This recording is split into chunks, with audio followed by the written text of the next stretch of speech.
Oke. Assalamualaikum warahmatullahi wabarakatuh.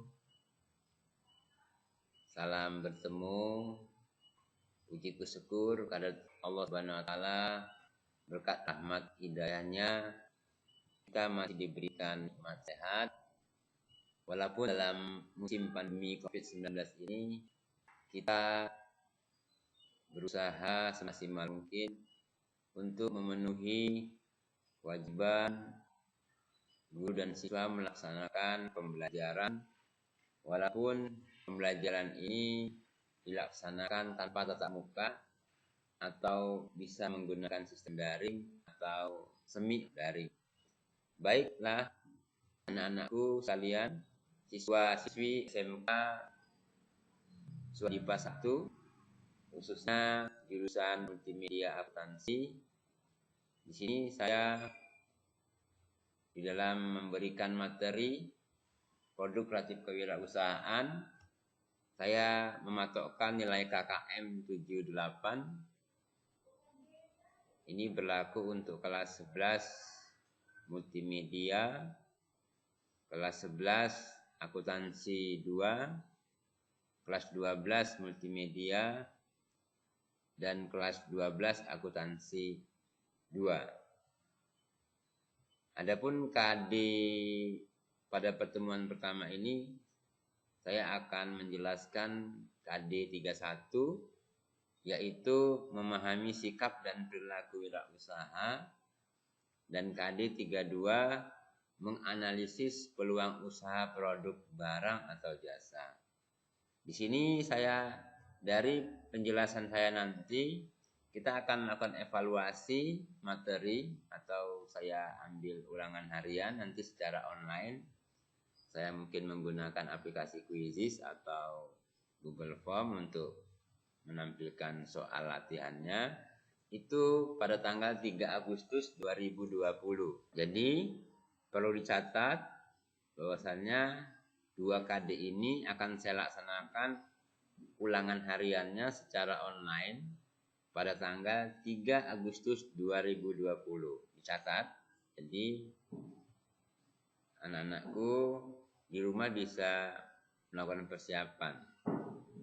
Adapun materi yang Bapak sampaikan itu dalam bentuk PDF, itu ada modul A sampai modul E, itu bisa dibaca sebagai referensi. Oke, baik, next. Mungkin sebelum kita belajar ke depan, Bapak ingin memperkenalkan diri dulu ya, karena juga ini merupakan awal tahun ajaran baru. Ini profil singkat Bapak. Bapak bernama Hasan Mujahid, itu nomor handphone saya. Jadi aktivitasnya di SMK Swadipa ini sebagai guru produktif multimedia dan sebagai guru pendamping kewirausahaan.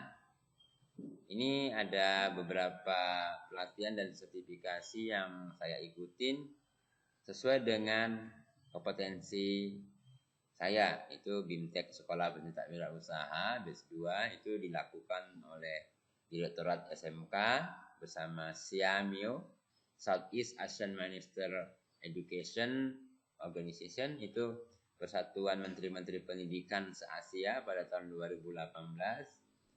Kemudian Bapak pernah mengikuti pendampingan kewirausahaan itu antara Universitas Terbuka dan SIAMIO 2018. Dan Bapak juga pernah mengikuti sertifikasi kewirausahaan industri melalui lembaga sertifikasi profesi P3 yang dilaksanakan BNSP pada tahun 2019. Itu profil singkat di bidang kejuruan. Nah, sebelum kita lanjut ke materi KD 3132, Bapak ingin membagikan atau melakukan setting ulang terhadap anak-anak didik Bapak tentang kewirausahaan. Jadi mohon diperhatikan sekali dan kita langsung harus merubah sikap. merubah sikap, merubah perilaku, bahwasannya kenapa sih produk kreatif kewirausahaan ini sangat signifikan diajarkan di SMK. Bayangkan saja ya, kita di SMK jurusan apa saja, kita belajar kewirausahaan itu kelas 11 itu 7 jam tatap muka, 7 jam pembelajaran. Begitu juga dilaksanakan disambung lagi di kelas 12 sampai 8 jam. Bahkan untuk khusus SMK yang 4 tahun itu produk kreatif kewirausahaannya bisa 10 jam. Mengapa sangat signifikan? Sangat banyak sekali. Nah, itu mengingat apalagi kita sudah masuk di revolusi industri 4.0. Revolusi industri 4.0 itu memiliki ciri-ciri bahwasanya itu serba komputerisasi. Ya, sudah menggunakan big data. Semua tergantikan dengan robot, mesin, komputer. Jadi wajar kurikulum SMK itu mengikuti perkembangan, terutama bidang studi produk kreatif kewirausahaan. Karena apa? SMK selama ini ditempa untuk mempersiapkan tenaga-tenaga menengah profesional. Tetapi tenaga-tenaga menengah profesional yang lulusan dari SMK tersebut akan kalah bersaing dengan penggunaan serba komputer, serba robot, dan serba otomatisasi. Nah, makanya SMK harus memasang 2 kaki. Kaki pertama mempersiapkan tenaga kerja yang profesional sesuai dengan kejuruannya. Dan kaki kedua adalah melalui pembelajaran produk kreatif kewirausahaan ini, siswa dituntut untuk bisa berwirausaha, mampu mengembangkan jasanya sesuai dengan kejuruan atau membuat produk. Oke, itu ya untuk pengantarnya. Nah, ini merupakan materi yang Bapak rangkum selama kita belajar produk kreatif kewirausahaan. Pertama, nanti kita harus mampu menentukan peluang usaha. Peluang usaha bisa berupa membuat produk ataupun jasa. Nah, kalau bagi peluang usahanya apa? Sebagai Anda seorang akuntansi, sebagai Anda seorang multimedia, apa peluang usaha di bidang jasa? Banyak, ya, sesuai dengan kejuruannya. Nanti kita bahas ke depan. Dan kedua, kita harus mampu membuat desain produk dan desain kemasan. Nah, produknya apa? Kemasannya bagaimana? Karena terus terang, zaman sekarang ini dengan adanya teknologi IT dan perkembangan harus beradaptasi menyesuaikan. Kalau dulu iya, kita membutuhkan suatu produk, suatu barang karena butuh.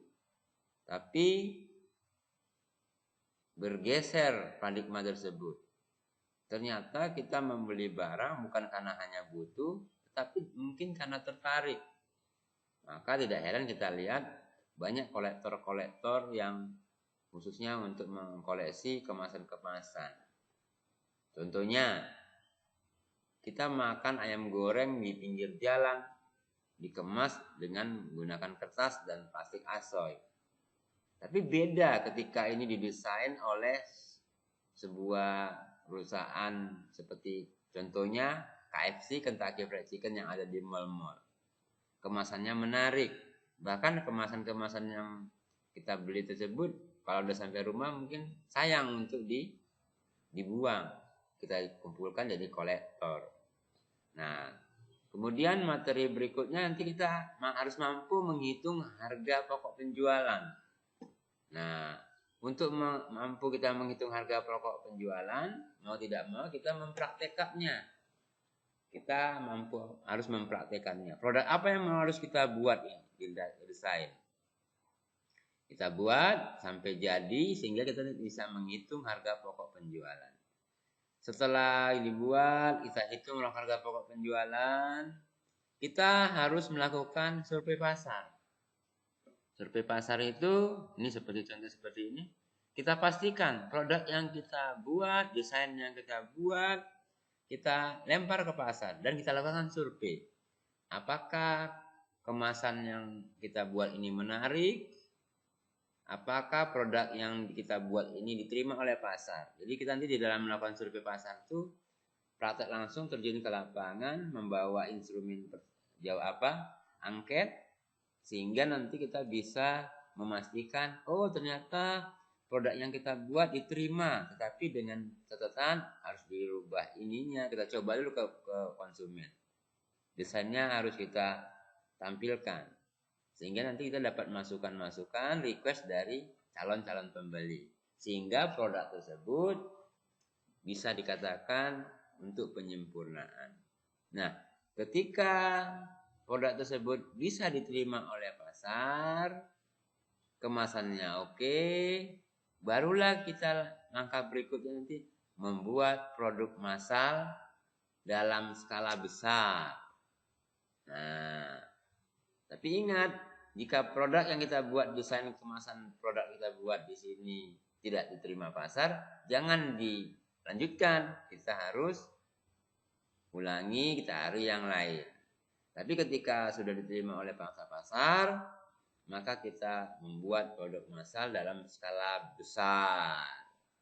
Nah, setelah kita buat produk secara massal supaya cepat laku terjual, kita nanti belajar melakukan promosi. Nah, di sini promosi bisa langsung door to door menggunakan sistem konvensional, menggunakan spanduk banner atau brosur-brosur. Tetapi karena kita sudah mengikuti perkembangan zaman, IT sudah maju, nanti di dalam promosi produk tersebut kita bisa menggunakan media sosial atau web, blog untuk mempromosikan produk kita. Sehingga dengan promosi tersebut harapannya produk itu bisa mampu terjual laris sehingga kita akan meraup keuntungan.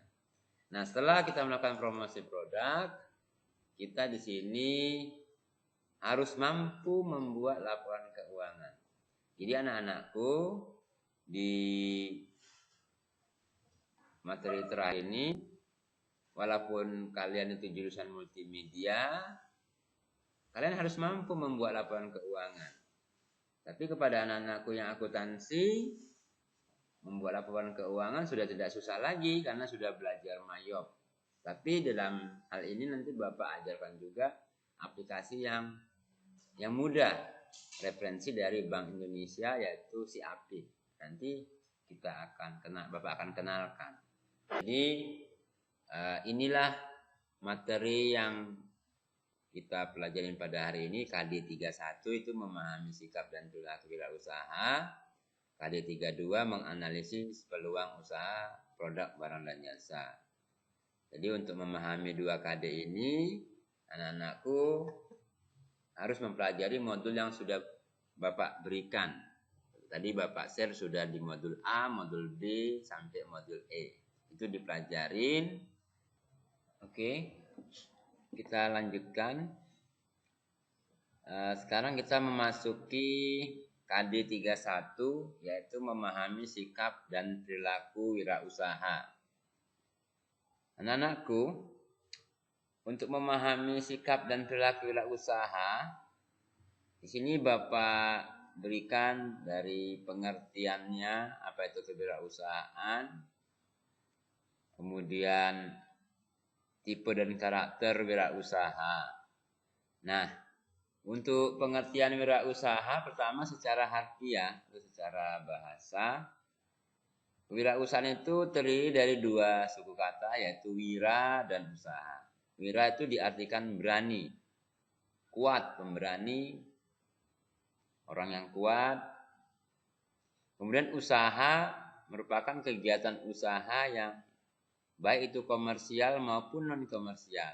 Artinya baik yang mencari keuntungan maupun tidak mencari keuntungan.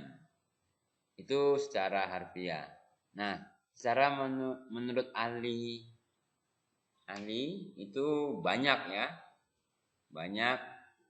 Tapi dalam hal ini Bapak hanya menyampaikan definisi kewirausahaan menurut ahli A. Pekerti pada tahun 99. A. Pekerti menyatakan kewirausahaan merupakan kemampuan yang dimiliki seseorang untuk mendirikan, mengelola, dan mengembangkan perusahaannya milik sendiri. Itu pengertian atau definisi awal. Nah, kemudian tipe dan karakter wirausaha. Ada 3 tipe wirausaha. Yang pertama, wirausaha sosial atau socialpreneur. Dan yang kedua, intrapreneur. Dan yang ketiga, entrepreneurship. Jadi ini 3 tipe wirausaha. Kemudian tentang karakter wirausaha, itu pertama memiliki kemampuan mengenali peluang usaha. Ya, pertama itu memiliki kemampuan mengenali peluang usaha.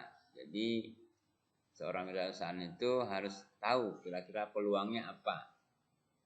Kira-kira contoh misalnya, oh ini daerah kampus atau banyak sekolah-sekolah, kampus atau perguruan tinggi, kira-kira jadi peluangnya bisa kita buat misalnya rumah kos-kosan, rumah kontrakan, atau kita dagang seperti gorengan, nasi uduk yang akan dibutuhkan nantinya oleh para mahasiswa dan siswa. Itu misalnya ya. Kemudian karakter yang keduanya berani mengambil resiko. Ya, jadi harus berani kita mengambil resiko. Ketiga, memiliki kreativitas tinggi. Keempat, memiliki kemampuan berinovasi. Nanti untuk secara detailnya akan Bapak jelaskan di pertemuan berikutnya. Kemudian karakter wirausaha yang kelima, selalu komitmen dalam bekerja, memiliki etos kerja dan tanggung jawab. Nah, di sini kita harus komitmen, jangan angat-angat tai ayam istilah pepatah. Jadi hari ini, hari esok dan seterusnya, komitmen kita dalam bekerja jangan sampai kendor atau menurun. Kemudian yang keenam, memiliki jiwa kepemimpinan. Sudah pasti kalau kita membuka usaha, kita harus punya jiwa kepemimpinan. Ya. Kemudian yang ketujuh, kita harus bisa mandiri dan tidak tergantung pada orang lain. Nah, ini tipe dan karakter wirausaha. Jadi itulah materi 31 KD tentang memahami sikap dan perilaku wirausaha. Jadi tidak sulit ya, sangat mudah sekali. Yang penting dipahami adalah pengertiannya, kemudian tipenya, kemudian karakternya. Nah, untuk KD berikutnya kita sekarang akan membahas tentang bagaimana menganalisis peluang usaha baik dalam bentuk produk barang atau jasa. Anak-anakku sekalian, hal pertama yang dibutuhkan untuk memulai usaha sendiri dari awal adalah sebuah ide, gagasan. Sebuah ide atau gagasan itu dapat dikatakan sebagai peluang jika ide atau gagasan tersebut merupakan suatu konsep yang menarik. Jadi merupakan konsep usaha yang menarik, serta mampu mewujudkan atau memberikan nilai bagi user, pengguna. Jadi serta mampu mewujudkan atau memberikan nilai bagi si penggunanya. Nah, di sini ada 7 ciri-ciri peluang usaha yang baik.